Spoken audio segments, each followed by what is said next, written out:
going under you're under treatment. You're not yourself. You're scared to death. You don't know if you're going to die, and you're in such a disordered and a state of entropy. You don't know what to do. And somebody comes along and says this. I mean, please stop it, man. Please. So I apologize for my personal reaction. I'm human. I wish I could have reported that straight up as a journalist. I just couldn't do it. Go ahead, Gary. The question is pH level when you're sick if you're taking antibiotics? I don't understand the question. If you're taking antibiotics, yes, should you watch your pH levels? I don't know about that. I'm going to ask Dr. Kate.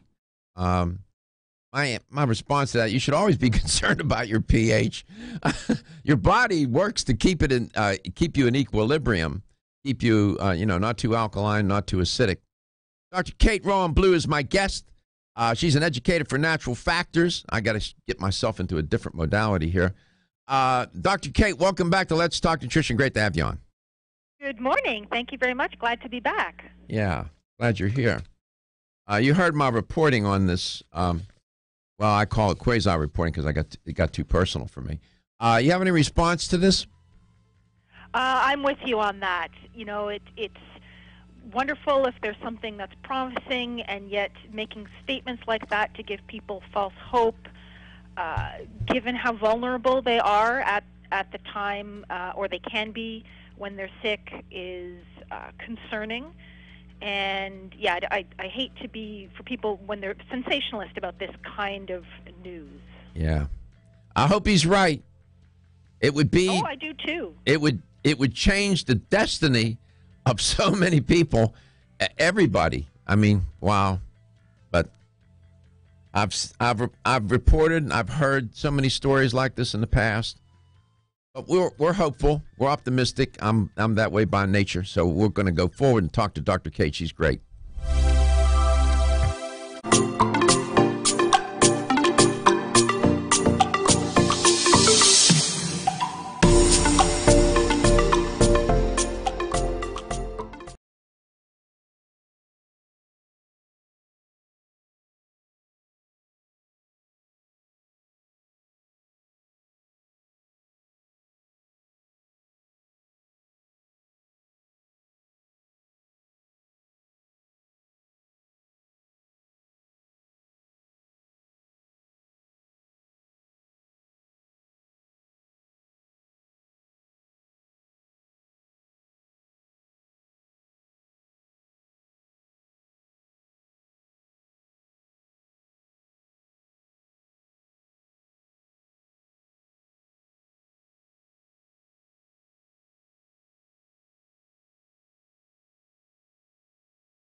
is my guest today on Let's Talk Nutrition. She's a wonderful guest. Dr. Kate is a practicing naturopathic physician. Went to the Canadian College of Naturopathic Medicine, graduate of that fine school. Boy, they do a good job there. And she, along with some other of my friends and colleagues, have gone to that medical school, and they just produce great doctors out of there. I don't know what they're feeding them or putting in the water, but they do a good job. And Dr. Kate is one of those wonderful physicians coming out of that college, out of that medical school. Dr. Kate, welcome back. So, first of all, how are you doing? I'm doing well, thanks. I know you travel a lot. You work hard, man. I do, and I also have the pleasure of being able to work from home from time to time, which is nice. We've had an ice storm up here for a couple days. Oh, so boy. Working from home has been great. Mm-hmm. Well, it's nice to have you on the air. Sorry you had to come into that crossfire. I got a little upset. Couldn't help it. It's absolutely worth a rant. It's just, I don't know. Anyway, I often talk about natural factors, even when natural factors isn't on the air. Gary will tell you, and Stephen. I just think the world of that company. Apparently you do too. I suspect you're probably a pretty discerning and discriminating person when it comes to how you're going to where you're going to put your brand. They're a great company. They just do such a fabulous job. Any breaking news from Natural Factors that you can share? Well, there are always things going on at the farms. For example, Factors Farms. I think we've touched on this a little bit at the show, on the show together. But it's sort of a place that has to be seen to be believed in some ways. The kinds of things that are going on behind the scenes there, with not just growing foods that go into new products that are being developed, but seed preservation and helping to contribute to charitable foundations that help with local and community initiatives. That is sort of behind the scenes stuff, I think, that although it may not be breaking news, is not something that the company usually, toots the horn about, and yet I think it's an important part of what's going on behind the scenes. Yeah, could you share with the listener, it's a privately owned company, right? That's right. Family-owned company based in British Columbia, and the owner's father was originally, a herbalist who started a small company, which then eventually grew into the largest manufacturer of nutritional supplements in Canada and one of the largest in North America, with facilities that really set the standard in terms of quality control and quality assurance. And yet you still get despite it being a large company, you still get the feeling of it being a family-owned company when you're there. Yeah, you do. I've been to their farms 2 or 3 times. Do you get a chance to talk to Roland much? From time to time, yes. Not as much as I'd like. He is a busy man, travels the world currently. Yeah. Actually, he's been on the road for quite a while, but I'll see him again in a few weeks. Yeah, Roland Gaylor. That's how you pronounce his last name, right? That's right. Yep. Roland Gaylor. He's been involved with that company forever. I think going all the way back to the 70s, early 70s. Of course, that's right. Right? Yeah, Mm-hmm. I'm working from memory here, so. But I'm a big fan, and are you going to go to? I'll ask. I know what the answer is. Are you going to go to Expo West? The answer is no. Not this year. Not any year. I've never seen you there. I know. I keep saying I'm going to go next year. I think I'm going to go, and then things come up, and travel is busy, and it doesn't happen.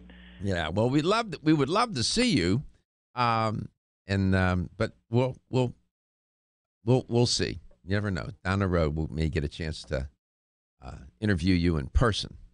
I always have Gary with me, and we always have a camera. So one of these years, it will happen. So make sure you have your makeup on. Be advised. Be advised. Forewarned. What did you want to serve for dinner? Well, I would like to start a campaign and I'd like to launch it today on your show. Okay. I know we normally talk about in February, we call it Heart Health Month, but I'd like to start a campaign to change the name of that to Endothelium Health Month. There you go. Because I think it's really catchy, first of all, and I think it really helps us understand and appreciate and switch gears and our view in terms of what we really should be concerned about in so-called Heart Health Month, and talk a little bit about this, magic, miraculous lining of the blood vessels that really, I think, would help us make greater strides in improving cardiovascular health than the paradigms that we've been using. Well, I'm glad you want to do this. Gary will, my witness, and so is Stephen. They've heard me on air talk about heart disease in that very way, and I make the point that the endothelium is a single layer of cells that could determine your destiny. One single layer of cells that lines the organs and cavities of the body, like the blood vessels, the heart, the lymphatic vessels. By the way, it's formed from embryonic mesoderm, but who's going to remember that? But that one single layer, boy, and it's vulnerable to damage. There have been others, but it's one of those. We're very vulnerable. Dr. Kate will talk about how to protect it and what you can do with diet, lifestyle, and dietary supplements. We'll be back with Dr. Kate Rowan Blue. We'll feature her today, coast to coast and global.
Welcome to Let's Talk Nutrition. Thanks for stopping by today. If you just tuned in, thank you so much. If you carried over from the first hour, we are grateful and always look forward to connecting with you, making contact, and doing what we have to do to try to educate and empower ourselves so that we can do what?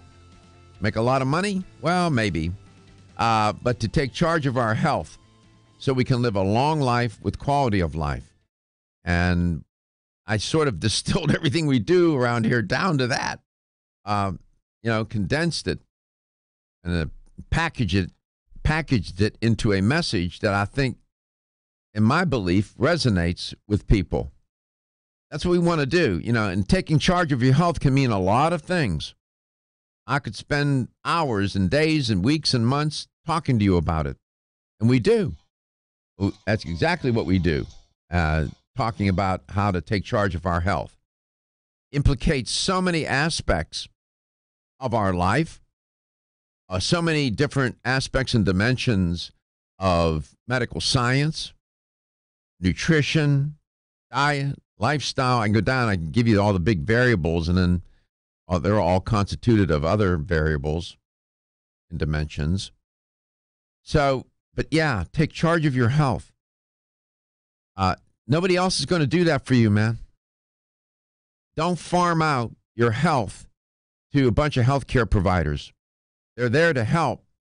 They're not there for you to take responsibility for something that you should be taking responsibility for, and that is, your health, wellness, and well-being. They have plenty to do, and we need to take charge of it. We need to be responsible, and sometimes that's a daunting task. I know. Say, well, I don't have enough information. I don't know what to do. Well, I get that as well. I understand. And that's why we're here, and that's why we have guests such as Dr. Kate Rowan-Blue, educator for natural factors, and she's a practicing naturopathic physician. And February is Heart Month. There's a lot written about it. And our cardiovascular system, it is when you study the anatomy of the cardiovascular system and the pathophysiological basis of metabolic disease, and you get into heart disease and whatnot, boy, I'll tell you, you start to appreciate how vulnerable we are. The heart is a remarkable machine, if you want to look at it that. I don't like mechanistic metaphors, but it is a remarkable machine. I don't think we've ever devised a device that can work that hard day in and day out without breaking down in what it does. But it is vulnerable. And, part of the cardiovascular system are the vessels, your arteries and your veins and whatnot. But the endothelium lining of your arteries is it's only one layer thick. It's only one layer of epithelial cells. That's it. It's not as if it's it's a barrier that, between what's on the inside of that artery and on what's on the outside of it. And what's in this inside of that artery is supposed to stay there. Nothing. It's not supposed to leak. It's not supposed to get damaged, and the body tries to repair it. And we'll get into how the plaquing occurs and why and so on, and even where certain parts of the arterial system plaquing is more likely because there's more pressure and whatnot. During the 2018, I wrote 2 articles. You can find them on my website in the months of October and November. In October, I wrote an article called High Blood Pressure, a Lethal Cardiovascular Silent Killer. And then the following month, I published an article entitled Atherosclerosis, a Lethal Cardiovascular Killer. Both of those implicate the endothelium. Dr. Kate wanted to change, instead of calling it Heart Month, I'm going to let her tell you what she wanted to do. Dr. Kate, welcome back to Let's Talk Nutrition. Great to have you on again. Dr. Kate. Thank you. There you are. There I am. was muted. So you're going to call it endothelium what? I think Endothelium Health Month has a ring to it, and it also helps us have a more functional, meaningful understanding of cardiovascular health. You know, for so long, there's been, for example, such emphasis on cholesterol. High cholesterol, you know, getting it checked. If it's high, take a medication to lower it. And yet, 50% of people who have heart attacks have normal cholesterol levels at the time of their heart attack and no history of having high cholesterol. So just focusing on that could lead us astray, as well as I mentioned earlier, this whole clogged pipe theory that our blood vessels are simply pipes and they become clogged, and you know, this is the problem. And yet that really underestimates the dynamic action of what's happening truly in the blood vessels, which comes down to a number of things, but the endothelium is so important, this lining that is dynamic and active and protects us. And yes, it can become damaged and then not do its job properly. Mm-hmm. It becomes vulnerable to that, you know, the disease process of atherosclerosis, that artery occluding inflammatory disease. And in a word, could you explain to the listener what's happening, how or why the arteries, the endothelium, that lining and that lines the arteries gets damaged? Could you just quickly do that? Or yeah, well, ultimately, all of the things that we talk about as being good or bad for our cardiovascular health are usually good or bad because they are helpful or harmful to the health of the endothelium. So, for example, taking something simple like exercise, being physically active, that does good things for the endothelium and lets the endothelium then do its job properly. Just as one example. Things that are harmful for our heart health typically are harmful to the endothelium. So, for example, they promote inflammation that then the endothelium can't overcome, or they promote clotting, which then the endothelium can't overcome, these kinds of things. And so it really, ends up being very fundamental and, again, a much more functional way of thinking about and understanding our cardiovascular health. Mm-hmm. When you think about the etiology and pathogenesis of atherosclerosis, I'm using that as a disease process to help talk about the endothelium.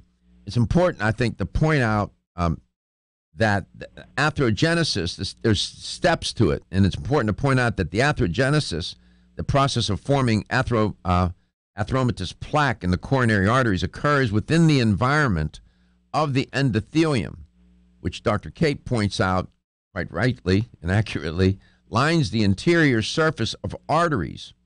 It's only a thin layer of cells, but the endothelium serves as an important barrier, right, Dr. Kate, between the blood circulating through the lumen of middle and large-sized arteries, and the remainder of the arterial wall. The lumen is the space. Its failure is the failure of that barrier that sets in motion this inflammatory process of atherogenesis and hence atherosclerosis. So, Dr. Kate, you're on the. Thank you for talking about this. I mean, this is an interesting way to do this, rather than just talking about the arteries occluding, talking about how they get that endothelium getting damaged. We'll continue this conversation. Be patient with it, and Dr. Kate will talk about prevention and treatment and what you can do with diet, lifestyle, and supplementation. Dr. Kate Rowan-Blue is the featured guest on Let's Talk Nutrition today, and I know she always has. This is a problem-solution show. We're trying to persuade. Problem-solution. What's the problem? What's the solution? Believe you me, Dr. Kate showed up with her black bag and the solutions in the bag, and we'll get to that.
Welcome back. Welcome to Let's Talk Nutrition. Endothelium. That's what we're going to talk about with Dr. Kate. Dr. Kate, welcome back. I'll pick up where you'd like to, and whatever you want to go with this, and I'll fill in as you go along.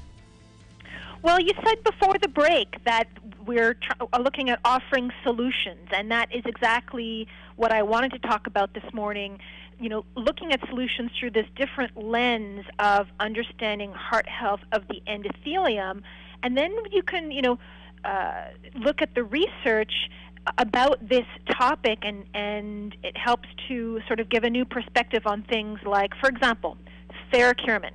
Natural Factors has this highly absorbable curcumin supplement that, and we have heard that curcumin is beneficial for heart health, but specifically why? Well, there's a number of factors, but we know that it helps to, for example, boost nitric oxide, which is a compound produced by the lining of the blood vessels, produced by the endothelium, which helps to dilate the blood vessels, and so helping to lower blood pressure or keep blood pressure at a healthy level. So this is one example of something that curcumin does to help the blood vessels. So these are the kinds of things we can look at. For example, also helping to improve the health of the endothelium in a similar way that exercise does. This is another thing that we've seen from the research about curcumin. So this is sort of a new way of looking at some of these benefits. Mm-hmm. As Dr. Kate goes along, what I'm going to do is talk to you about the etiology, the cause, and the process, the disease process of atherosclerosis. Why? Because it implicates the endothelium, and there are various steps of atherogenesis. Step one is the presence of an injurious agent. It's a necessary condition. There are different injurious agents that can affect your endothelium. Hypocholesterolemia, hypertension, hyperglycemia, transunsaturated fats, tobacco smoke toxins, viruses, bacteria, homocysteine, and alcohol are some of the few that can damage the endothelium. So you need to protect that endothelium, and the curcumin, the TheraCumin from Natural Factors would do what to the endothelium? Well, it touches on almost all of those things that you mentioned. So, for example, it has been shown to protect the endothelium against the damage that's normally induced by homocysteine and other damaging factors. This has a protective effect against the endothelium. That's one example. It's, of course, we know as a fantastic anti-inflammatory and antioxidant. This helps with protecting the cholesterol that we have to make sure it stays on our side, working for us instead of against us, for example, and protecting us against free radicals. And all of these things will then in turn protect the endothelium. So step one in the atherogenesis of atherosclerosis is presence of an injurious agent or agents. Step two is breach in the endothelium. The pathological process of atherosclerosis is initiated when an injurious agent that we mentioned intrudes or damages the intact lining of the endothelium or creates a breach in the endothelium barrier, resulting in what we call endothelial permeability and atherosclerotic lesions, and an atherosclerotic lesion will form. So one of the hallmarks of atherosclerosis is a breached endothelium. Breached endothelium. Step three that Dr. Kate just alluded to is oxidation, immune response, and inflammation. And that's where now we're starting with TheraCumin. TheraCumin enters in stage left. Go ahead, Dr. Kate. Yes, and actually in all of these stages as well. There's lots of people taking TheraCumin most people are taking it for joint health and painful conditions, but there are people taking it for heart health, and mostly because they've heard that it will help with preventing cholesterol oxidation, and that's true. But when you're looking at each of these steps and stages, it also has a role. That the breach there of the endothelial cells, have seen very interesting research around curcumin with helping to regulate endothelial cell survival. And so the cells themselves, staying healthy, staying intact to help to prevent and protect against that breach. There's so many different steps and stages here, and we've seen fascinating research where curcumin is involved. So step 1, you have the presence of an injurious agent that we mentioned. Step 2, breach in the endothelium. Step 3, with a breached endothelium, LDL cholesterol streams unimpeded into the what's called the first layer of the endothelium. It's called the tunica intima, TI. And once inside the endothelium lining, the LDL cholesterol molecules begin to collect where they become oxidized, as Dr. Kate suggested, triggering an immune response, accompanying inflammation and oxidative stress. You've got to address that. And one way to do that is, for example, to have compounds such are found in the product Theracuramin, which does a remarkable job to fight. Step 4, we'll get to that in a second. Go ahead, Dr. Kate. It's really important to remember that when the LDL cholesterol infiltrates, it's actually trying to help. Mm-hmm. It's trying to fix this problem. It's trying to, make a little bit of a Band-Aid or healing in this area. So we don't want to make that the enemy when we hear that infiltration. However, it's when it sits around and not being able to help and it becomes oxidized. That there's a problem. And this is where, again, the Theracuramin comes in. As the LDL is oxidized within the tunica intima, that first layer of the endothelium, leukocyte recruitment, white blood cell recruitment, is initiated, where you got these monocytes move into the injured endothelium site to do what? Repair it, which inspires inflammation, paradoxically. Yeah, see how this works? We'll be right back.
endothelium.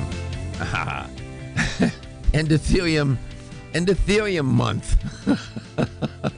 It is Heart Month. American Heart Association does this every year. Dr. Kate thinks it's better, and I agree with her. You've heard me talk about the endothelium before Dr. Kate came on, and you've heard me mention the endothelium and go on. I'm in line with her on this.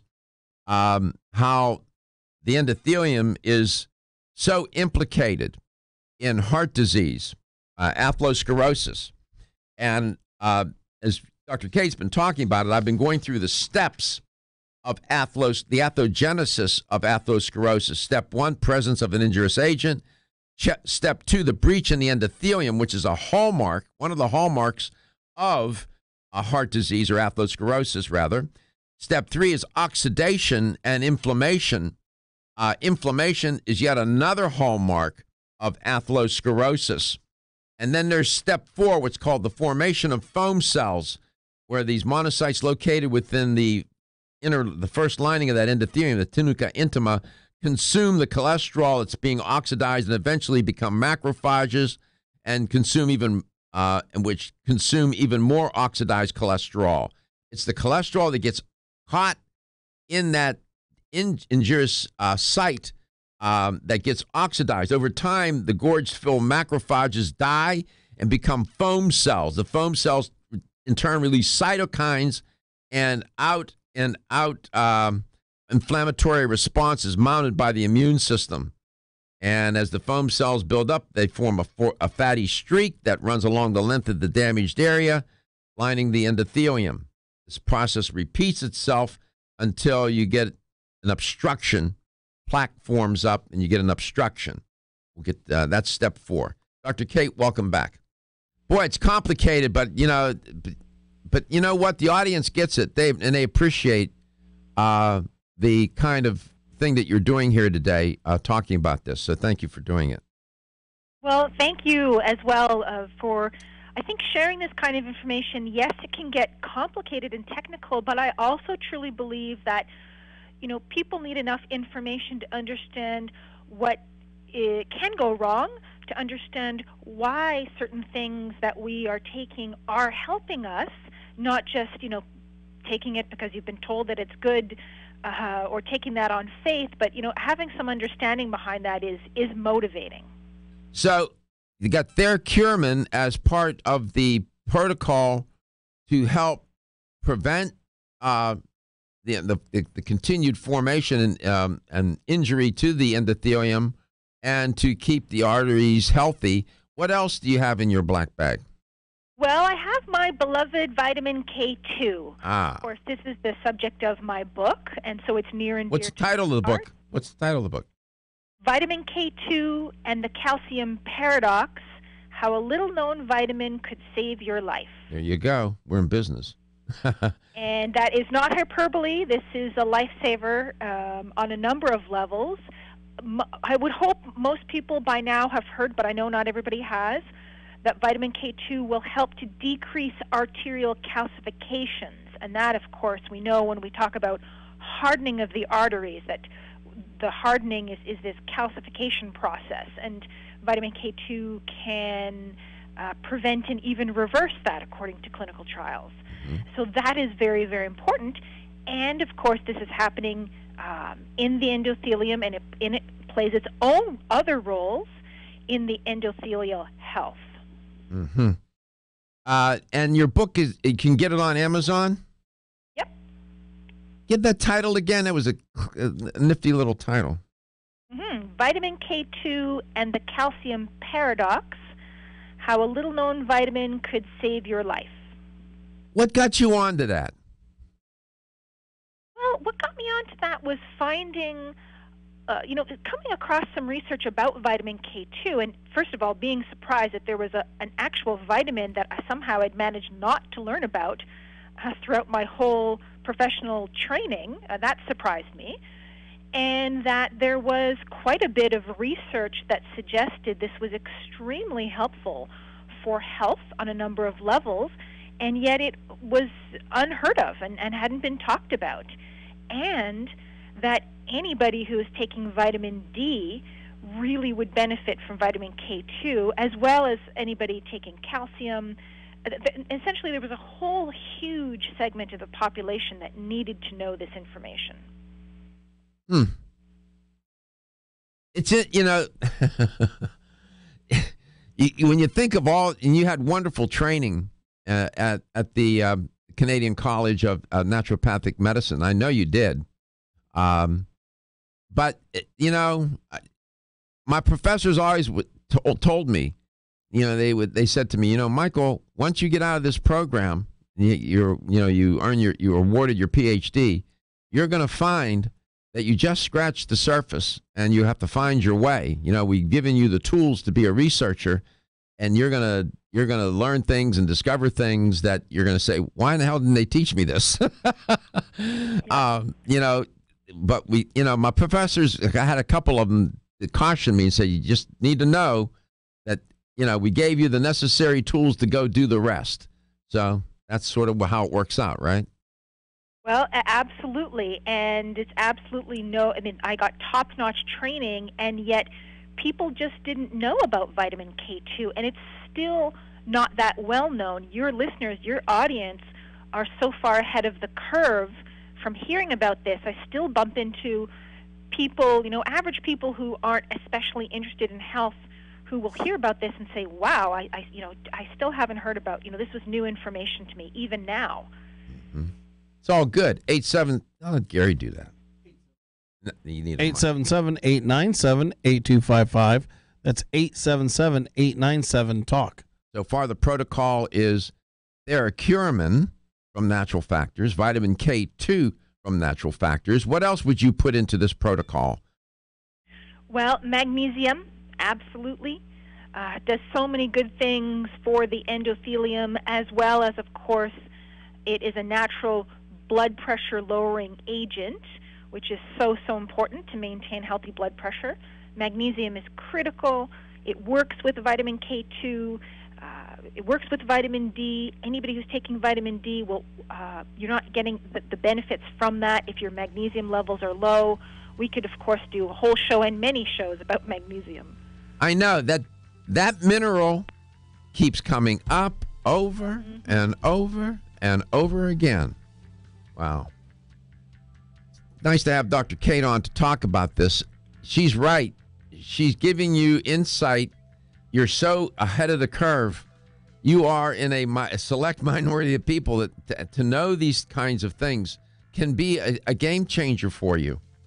Listen to the protocol. Theracuramin from Natural Factors, vitamin K2, and magnesium from Natural Factors so far.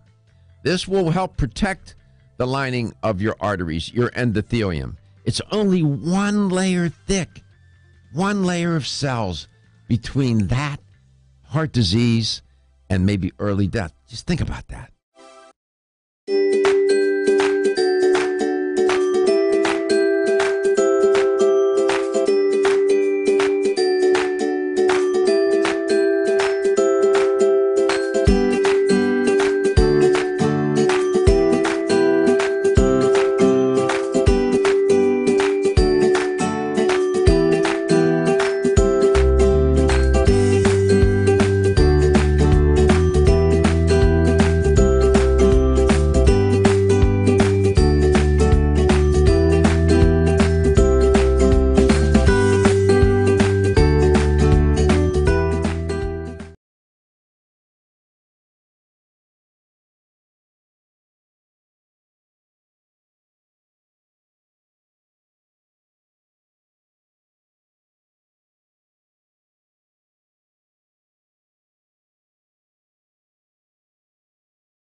And here's the LTN health question of the day.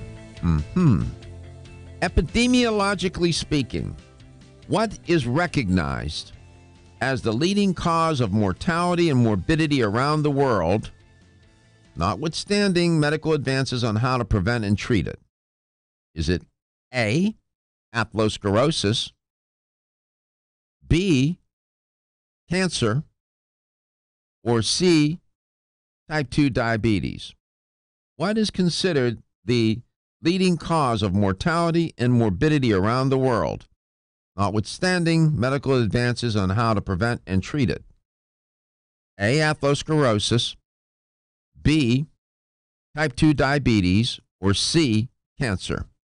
If you have the correct answer, who knows? You may be able to go to your favorite health store and pick up either Theracuramin, vitamin K, or some magnesium from Natural Factors, or all three, and protect that lining of your arteries. Here's the number. You can reach us at 877-897-8255, 877-897-TALK. What's the leading cause of death and morbidity around the world? Atherosclerosis, type 2 diabetes, or cancer?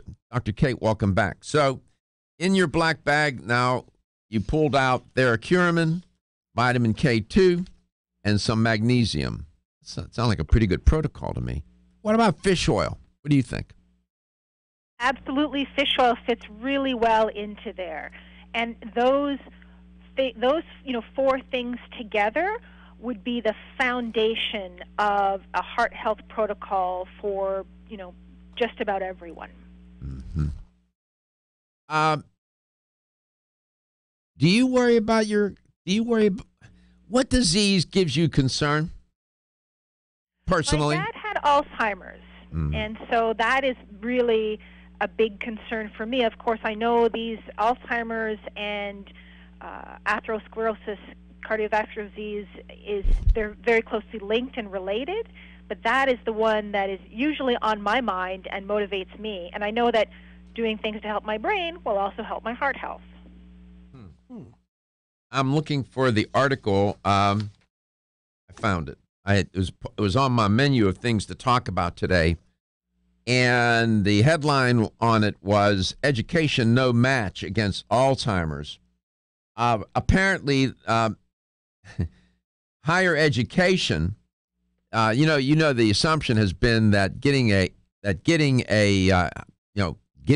education, high school, and then moving on stimulates the brain, and somehow that would provide some sort of neurological protection for the brain, if you will. The study found, though, that a person's level of education was not related to the onset of Alzheimer's. Education is related to cognitive growth. That's true. But it wasn't correlated with cognitive change as you age. That's what they reported. I'm quoting from the study. What's more important in what you're doing now than what you did 40 or 50 years ago? So said Dr. Robert Wilson, neuropsychologist at Rush University Medical Center in Chicago. You have any reaction to that? Well, sure. The brain is dynamic, and it's changing all the time. And just because you did something good for your brain 40 years ago, that might not make up for the fact that today you're not exercising, or you don't have enough omega-3 essential fatty acids in your diet, or, the list goes on. And so, of course, using your brain is great, but, if you used it 30, 40 years ago and you're not using it now, then maybe it doesn't make a big difference. Good point. You don't use it, you lose it. What is the leading cause of minor issues, mortality and morbidity, death and suffering around the world? Is it A, atherosclerosis, B, type 2 diabetes, or C, cancer? I'll give you a hint. The answer is associated with the endothelium, for sure, in a major way. Some would say maybe in all three of those cases, but in the one in particular, in the answer, 877-897-8255. Is it atherosclerosis, type 2 diabetes, or cancer? the leading cause of mortality and morbidity. Take a guess. You have nothing to lose. Anything else you would do relative to lifestyle to help protect your endothelium? Well, of course, being physically active, just getting up and moving, and trying to incorporate movement into your life in some way. If you sit at a desk, to try to take breaks every 30 minutes to an hour, even if it's just a couple minutes to get up and move. That's really makes such a difference. Mm-hmm. What about stress management? Oh, that's huge. It is something that we can pay lip service to. We talk so much about stress, and yet we can get used to a certain level of stress and maybe underestimate how much it can be affecting us. I think in our culture we could also be better at spending more time engaging in pleasurable activities, leisure time, sitting down to enjoy the meal with the family, for example, or just taking time. And that goes hand in hand with stress, and it's partially a cultural thing, and it's something that makes such a huge difference. Yeah, the stress is a big one. There were 2 more steps involved in the atherogenesis of atherosclerosis. There's a hint. You can read those. Step 5 is smooth muscle cells and formation of a fibrous cap. And then step 6 is smooth muscle cells and calcification. You can read my entire article found at letstalknutrition.com entitled Atherosclerosis, a Lethal Cardiovascular Killer. And it is. And the endothelium, as Dr. Kate has pointed out all throughout the show, is so vulnerable, and is the place where this all happens, in the endothelium. Diseased arteries. 877-897-8255. Speed dial. Just gave you the answer. Win that $25 supplement gift card. You can do it. Stephen will take your call.